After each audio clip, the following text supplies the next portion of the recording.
Hey, everybody.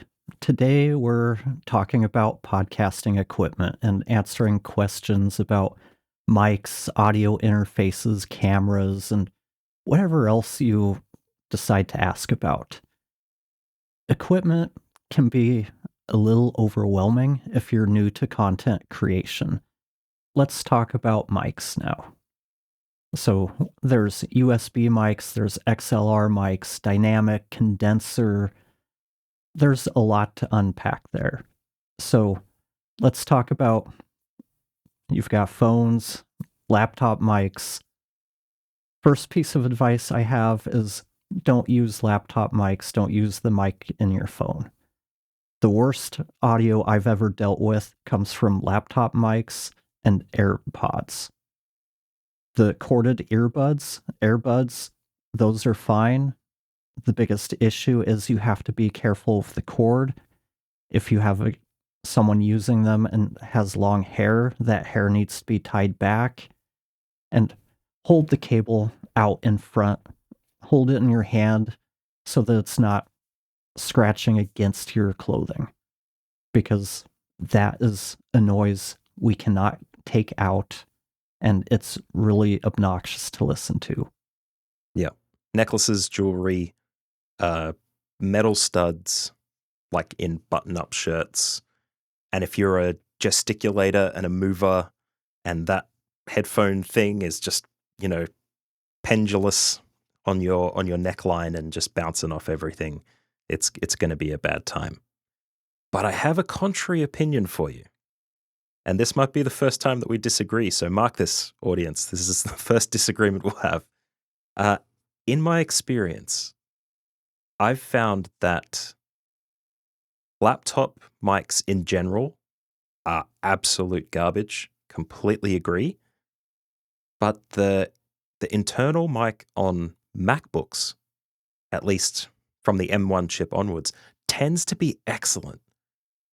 Like, it has Apple products except for the AirPods. AirPods are awful. Anything that you strap to your ear and doesn't have a microphone that can get in front of your face, this includes Bluetooth headphones of any type, forget it. Unless you can get the microphone in front of you and it doesn't reduce that signal, that's why AirPods are terrible. Imagine if someone was trying to talk towards your ear, but from the other side of the room and with objects in front of you. That's why it sounds so awful. But the onboard laptop mic in a MacBook is excellent, I've found. So as long as the user is wearing headphones that restricts that reverberant bleed that can come through, that quality tends to be pretty all right. But it's the only case where I will say an Apple device does a better job than anything else. That onboard microphone and the processing it has before it gets to wherever it needs to go tends to be pretty good. But maybe you'd disagree. No, I find that the Apple mics, out of all of the devices, like laptop mics I've heard, they are by far the best. I do wonder if part of what you're hearing is people using the built-in, whatever they call it, voice isolation when recording with their laptops. I'd say it is. Yeah. It's hardware based, I think. A lot of that Yeah, stuff. I am pretty sure that's only available on M series Macs. So it's possible that's what you're hearing. I don't know if I've dealt with any of those. It comes with a caveat. Like, if you can have an excellent MacBook microphone with a laptop that's in front of you and wearing headphones, that's great. If you're a fiddler, if you tap stuff, if you like typing as you're talking, forget about it. Like, that's why the laptop mics are terrible too, because they are so far away from you and down, just generally as a microphone. It's not a good idea, I wouldn't think. And that's part of it, is it's still a microphone. It's a condenser microphone, so it's going to be sensitive to all of the sound around it. The acoustics, the pens, the typing, kid across the street yelling outside playing basketball, whatever the case is. And that's why it's so important to be able to work with your guest in positioning the microphone. It doesn't matter if they're using a laptop, if they're using a standalone mic like this, whatever they're using, we're going to get the best results if we can guide them through the process of positioning it to get the best sound. And let's figure out how to say this. You can get usable audio from a laptop mic. If your guest is using a laptop and that's what they have available to them, you can still get usable results. I don't recommend it for your own content because the truth is we're competing with everybody else out there. And if we are putting lower quality audio out there, we're just giving them an excuse to go watch someone else listen to some other podcast. So the better we can get our audio, that's in everybody's best interest who's watching. So when it comes to laptops, I'll have clients grab books, boxes, whatever they can to raise their laptop up so it's a lot higher so we can get it closer to them. And it's the same thing with Yetis, Q2Us, ATR 2100s that come with little desktop stands. You're not going to get good sound just setting it on your desk because, like you were saying, it's a lot further away from your mouth. Even with a condenser mic, you still want it to be probably 3 to 6 inches away, depending on how loud your voice is.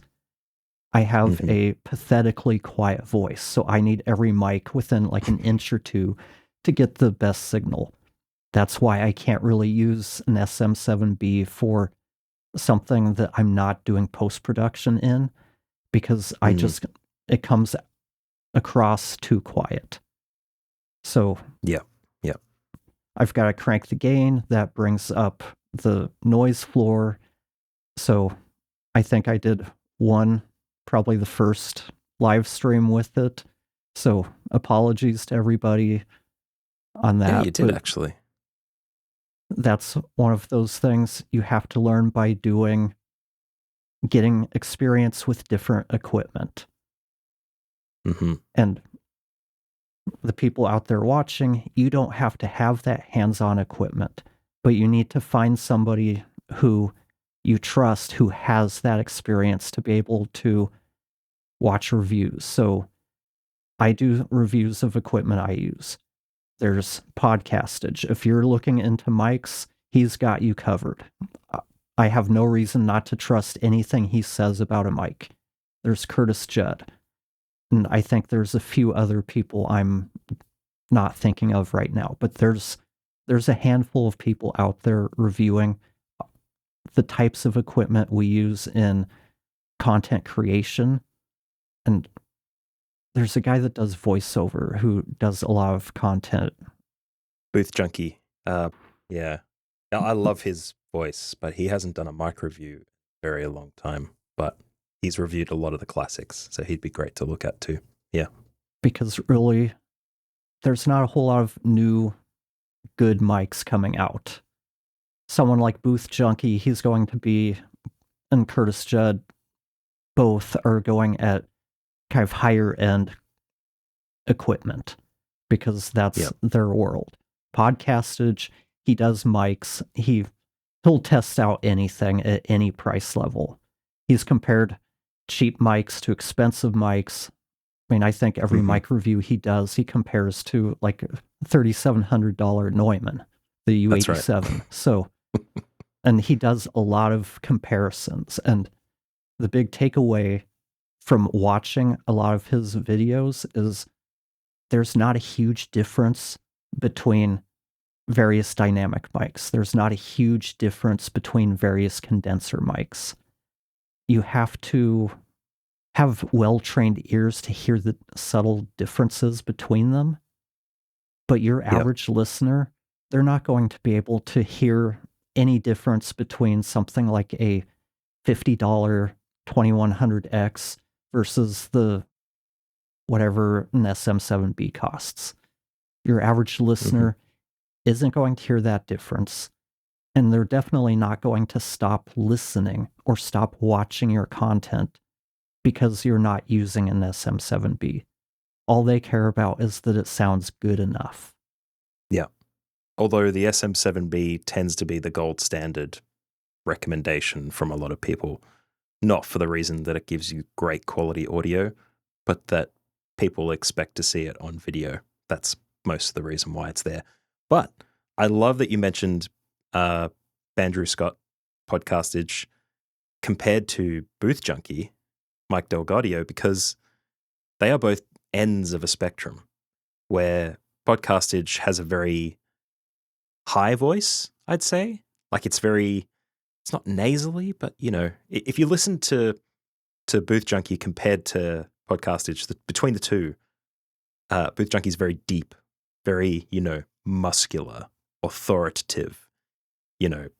He's just got an excellent voice. He matches my tone a lot more, which is why I watch more of him. But my point there is that you've got two ends of the spectrum there.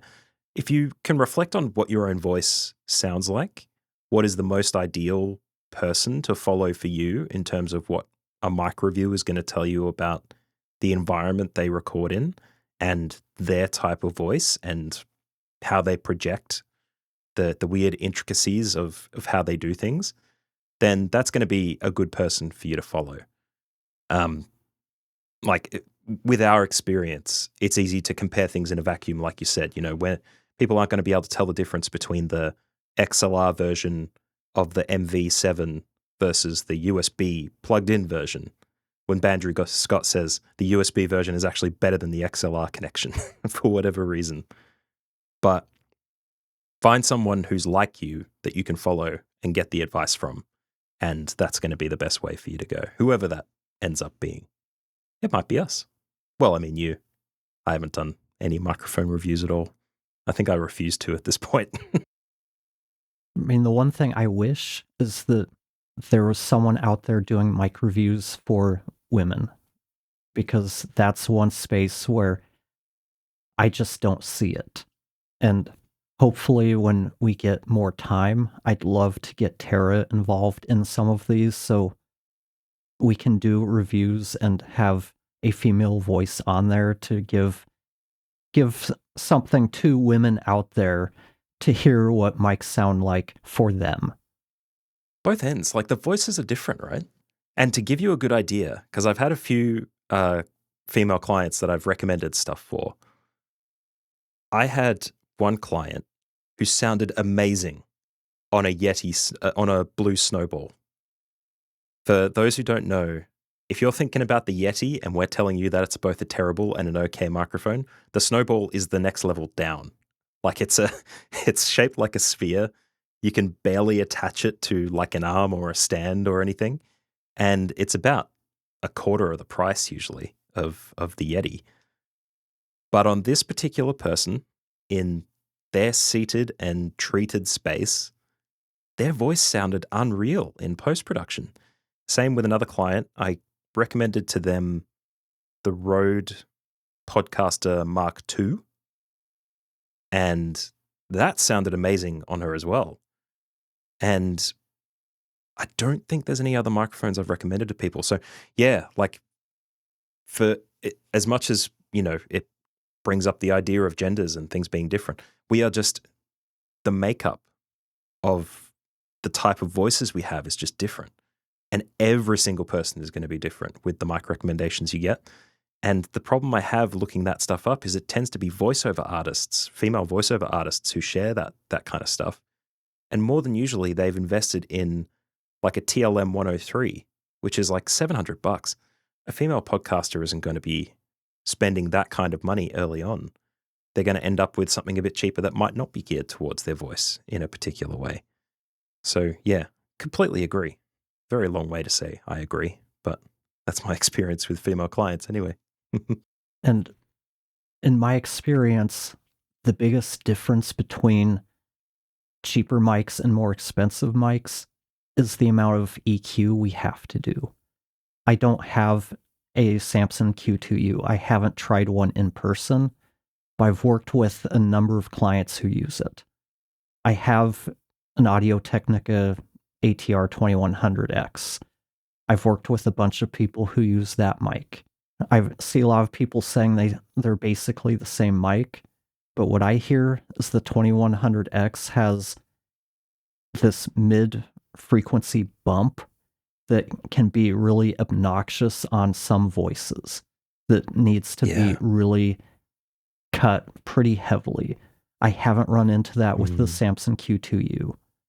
Compare that to like the Shure MV7, higher end dynamic mics like that, the RE20, the SM7B, they tend to be a lot more neutral. So they work better on more voices, and you don't get those weird kind of mismatches of frequencies being boosted that just make some voices, just unflattering. And that's where you hear people talk about matching the mic to the voice. You Mm. can compensate for that through EQ, but again, EQ's one of those things where if you don't know what you're doing, if you don't have good monitoring, you can actually be making things worse. So that's what I've heard is the biggest difference between sort of the budget mics and the more expensive dynamics is I just don't have to EQ as much. Though I will say with the SM7B, since it is so flat, really, it needs more EQ to get the best out of it. Female Mhm. voices tend to work really well on it because they tend to have more of those higher frequencies that help it with clarity. Yep. A lot of guys' voices tend to sound a little more muddy with an SM7B. And that's because of the frequency curve as well. Like what you'll find to add a bit of what they'd call sparkle in the industry. Like you'd want to add in some of the higher frequency to the EQ to a voice that's lacking it because it's missing it in the microphone. Whereas the female voice will generally sit in a higher frequency, so it adds it automatically for you. Like it's built in to the female voice. And so you don't have to do it in EQ. That's the end of this segment about mics. You can check out the rest of our discussion about podcast equipment in this replay over here. Or if you want to see more of my mic reviews or videos about mics, check out this playlist over here. But otherwise, thank you for watching, and I'll talk to you next time.